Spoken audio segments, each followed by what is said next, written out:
"All I need is a cook," he said. But the one who knocked on the door was a single mother. The rain hammered against the mansion's tall windows as Margaret Chun stood at the imposing front door, her resume clutched in trembling hands. She had driven 3 hours from downtown Portland to reach this remote estate nestled in the Oregon hills, chasing what seemed like her last chance at a decent job. Her 7-year-old daughter Emma waited in the car, coloring quietly in the back seat, while the windshield wipers fought against the relentless downpour. Margaret had seen the job posting late one night while scrolling through employment websites, desperation keeping her awake. The Whitmore estate sought a private cook, live-in position, generous salary, references required. It seemed too good to be true for someone like her, a culinary school dropout turned diner waitress, but she had nothing left to lose. The door opened before she could ring the bell, as if someone had been watching her approach. A tall, gaunt man in his 50s stood in the doorway, his steel-gray eyes scanning her with an intensity that made her skin crawl. His perfectly pressed black suit seemed out of place for a casual evening, and something about his rigid posture suggested military training. "Mrs. Chen, I presume," he said in a voice devoid of warmth. "I am Edmund Blackwood, Mr. Whitmore's personal assistant. You are precisely on time." Margaret nodded, forcing a smile despite the unease settling in her stomach. There was something unsettling about how he knew exactly when she would arrive, down to the minute. She followed Blackwood through corridors lined with oil paintings whose subjects seemed to watch her every move. The mansion felt more like a museum than a home, with its marble floors echoing their footsteps and antique furniture that looked untouched by human hands. "Mr. Whitmore is very particular about his meals," Blackwood explained as they walked. "Breakfast at precisely 7 a.m., lunch at noon, dinner at 6 p.m. No deviation from the schedule is acceptable.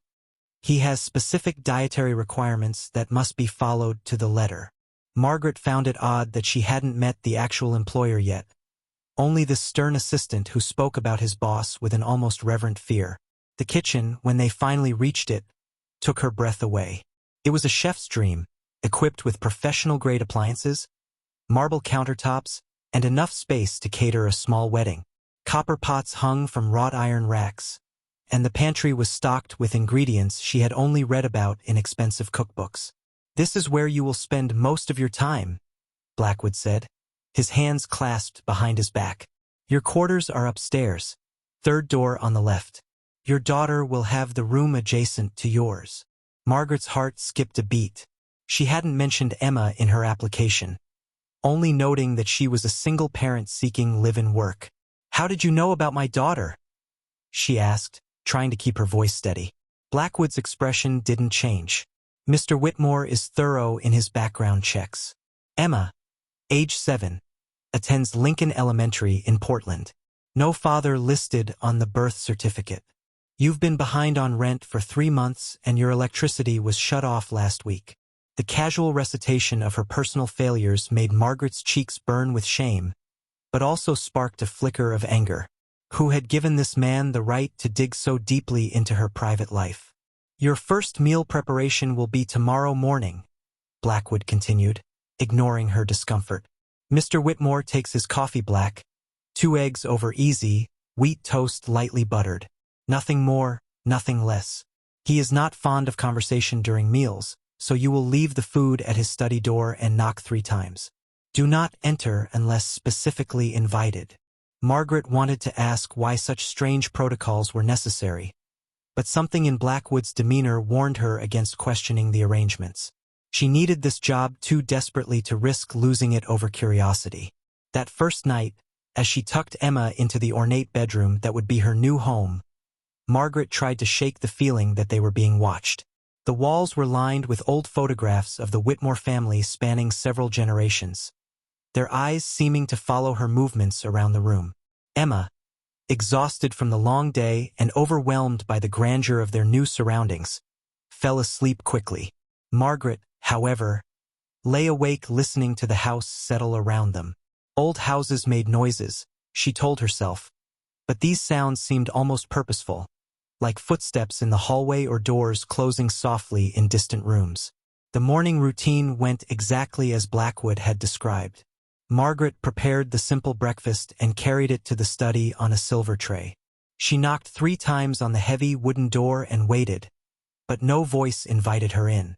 After several minutes, she left the tray on the small table beside the door as instructed. When she returned an hour later, the tray was gone, though she hadn't heard anyone retrieve it.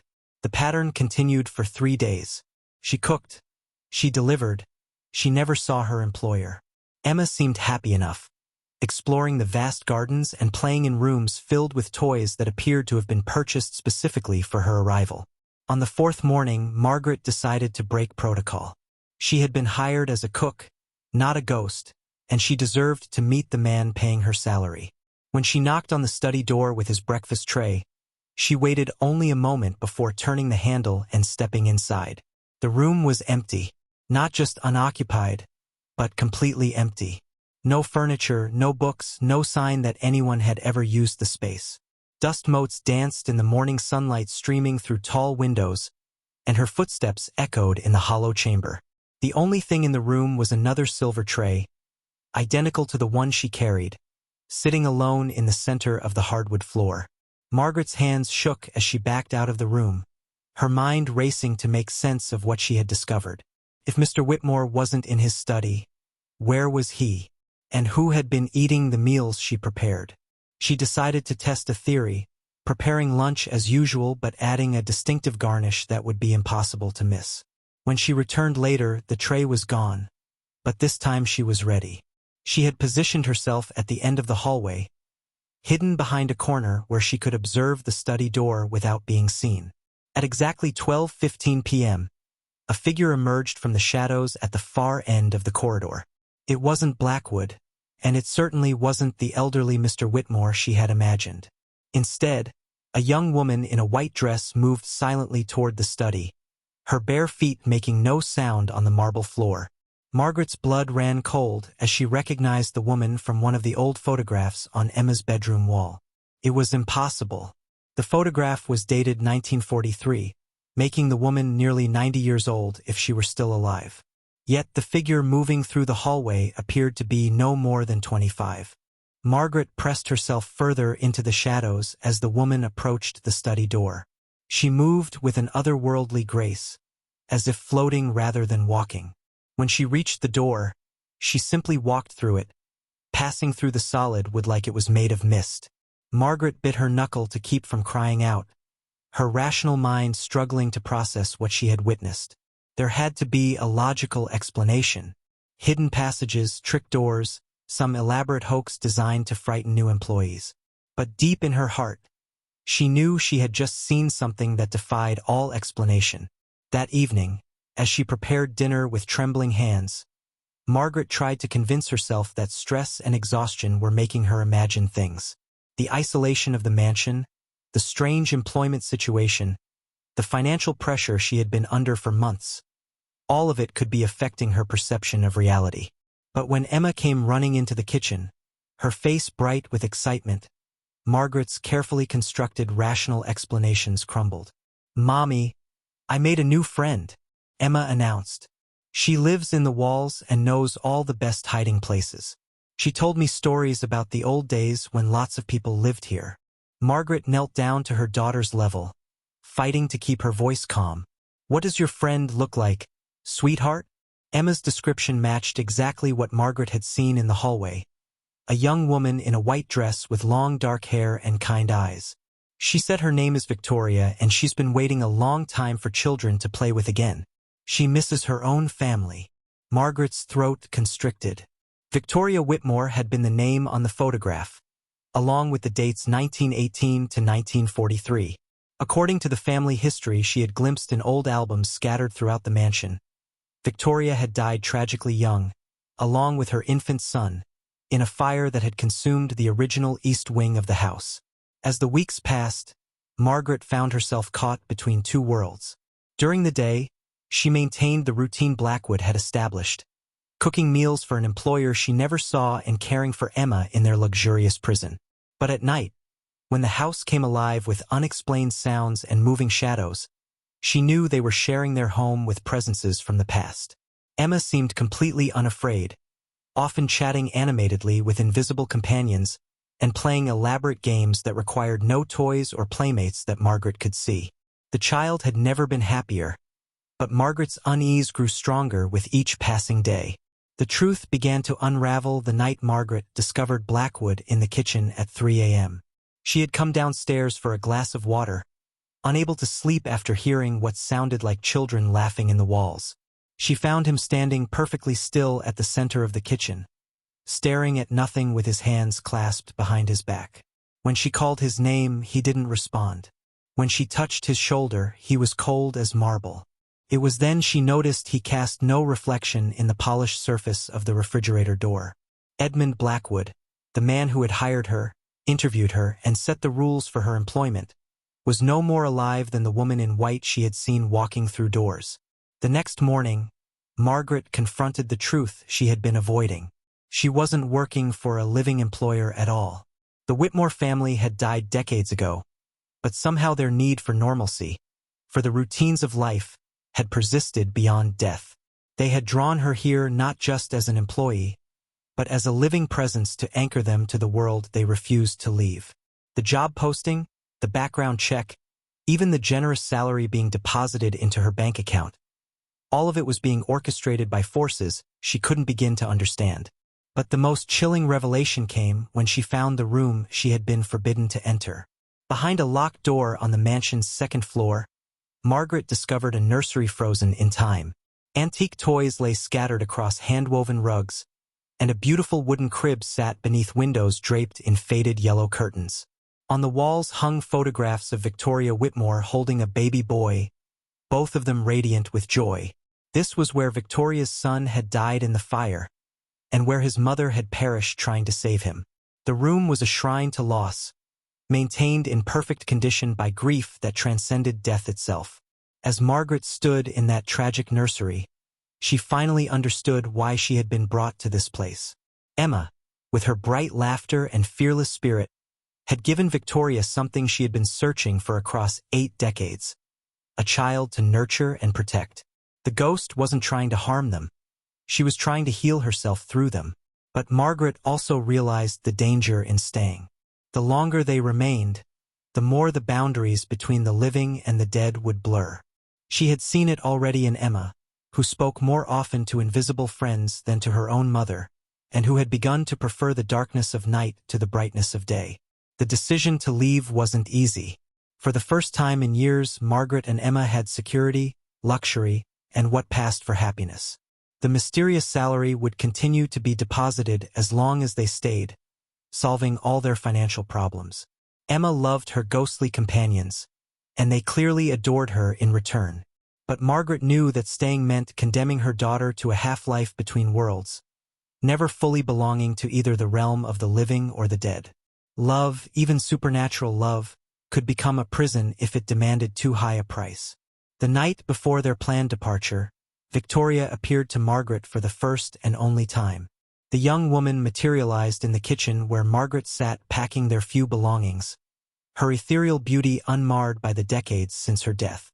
"Please don't take her away," Victoria whispered, her voice carrying the weight of infinite sadness. "She brings such joy to this place. We have been alone for so very long." Margaret felt her heart breaking for this tortured spirit, but she had to protect her daughter's future, even at the cost of Victoria's eternal loneliness. "I understand your pain," Margaret said softly, "but Emma belongs with the living. She needs to grow up, go to school, make friends her own age, fall in love, have children of her own someday. If we stay, you'll rob her of all those possibilities." Victoria's form flickered like a candle in the wind, her anguish palpable in the air between them. "But she's happy here, happier than she's ever been. I can give her everything she needs, protect her from all the pain and disappointment that waits in your world." Margaret shook her head, tears streaming down her cheeks.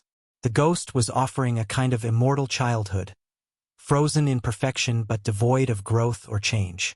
When dawn broke, Margaret and Emma walked hand in hand down the long driveway toward their car. The mansion stood silent behind them, its windows dark and lifeless in the morning light.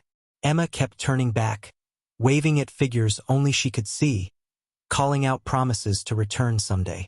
Margaret drove away without looking back, her heart heavy with the knowledge of what they were leaving behind. In her rearview mirror, she caught a glimpse of a woman in white standing at an upstairs window, watching their departure with the stillness of eternal sorrow. Months later, as they settled into a modest apartment in Seattle where Margaret had found work at a small restaurant, Emma would sometimes speak wistfully of her friend Victoria and the magical house where toys moved by themselves and bedtime stories were whispered by invisible voices. Margaret never told her daughter the whole truth about what they had experienced, but she kept the business card Edmund Blackwood had given her that first day. On quiet evenings when Emma seemed particularly sad, she would hold the card and wonder if they had made the right choice in leaving their supernatural benefactors behind. The last communication from the Whitmore estate came in the form of a final paycheck, deposited exactly 1 month after their departure. With it was a brief note written in Blackwood's precise handwriting. Services satisfactory. Position remains available should circumstances change. The Whitmore family remembers kindness. Margaret framed the note and hung it in their small kitchen, a reminder that somewhere in the Oregon hills, lonely spirits still waited for someone to cook their meals and bring laughter to their eternal darkness. Sometimes, late at night when the city was quiet, Emma would sit by her bedroom window and whisper stories into the darkness, as if speaking to friends only she could see. Margaret never interrupted these one-sided conversations, understanding that some connections transcend the boundaries between worlds. She had given her daughter the gift of choice, the freedom to grow up in the land of the living, while keeping the memories of magic safely tucked away in her heart. And perhaps, when Emma was older and could make her own decisions about love and sacrifice, she might choose to return to the mansion where a lonely ghost still waited for the sound of children's laughter to fill its empty halls once more as years passed in Seattle. Margaret built a stable life for herself and Emma. She worked her way up from line cook to sous chef at a popular downtown restaurant, her skills honed during those mysterious weeks at the Whitmore estate somehow sharper and more intuitive than before. Emma thrived in school, making friends and excelling in her studies, but she never quite lost that distant look in her eyes when she stared out windows on rainy afternoons. Margaret often caught her daughter drawing pictures of grand mansions and elegant ladies in flowing white dresses, always with the same sad smile. The restaurant where Margaret worked specialized in Pacific Northwest cuisine, and she found herself unconsciously incorporating techniques and flavor combinations that she couldn't remember learning. Her colleagues praised her innovative approach to traditional dishes, never knowing that her inspiration came from memories of cooking for the dead. The head chef, a gruff man named Marcus Rodriguez, eventually offered her a partnership in opening a second location. For the first time since leaving the estate, Margaret felt truly hopeful about their future. But the past has a way of calling to those who have unfinished business with it. On Emma's 13th birthday, exactly 6 years after their escape from the Whitmore mansion, a package arrived with no return address. Inside, wrapped in tissue paper that smelled of lavender and old roses, was an antique locket. Emma's eyes widened as she opened it to reveal a photograph of Victoria Whitmore holding her infant son, the same image Margaret remembered from the nursery that had been frozen in time. On the back, engraved in delicate script, were the words, "For Emma, who brought light to our darkness. With eternal love, V.W." That night, Emma came to her mother's room, the locket clutched in her small hands. "Mom, I need to tell you something about the house where we used to live." Margaret's heart clenched as she saw an adult wisdom in her daughter's eyes that hadn't been there that morning. "I know Victoria and the others weren't alive, not in the way we are, but they were real and they loved us. Victoria showed me things, taught me things about helping people who are lost between worlds. She said someday I might need to use what I learned." Margaret pulled her daughter close, finally understanding that their time at the mansion hadn't been random chance, but preparation for something larger. Emma's abilities manifested gradually over the following years. She could sense when places held traumatic memories, feel the presence of spirits who couldn't find peace, and somehow communicate with those caught between life and death. At 16, she began volunteering at a local hospice, offering comfort to dying patients in ways that amazed the staff.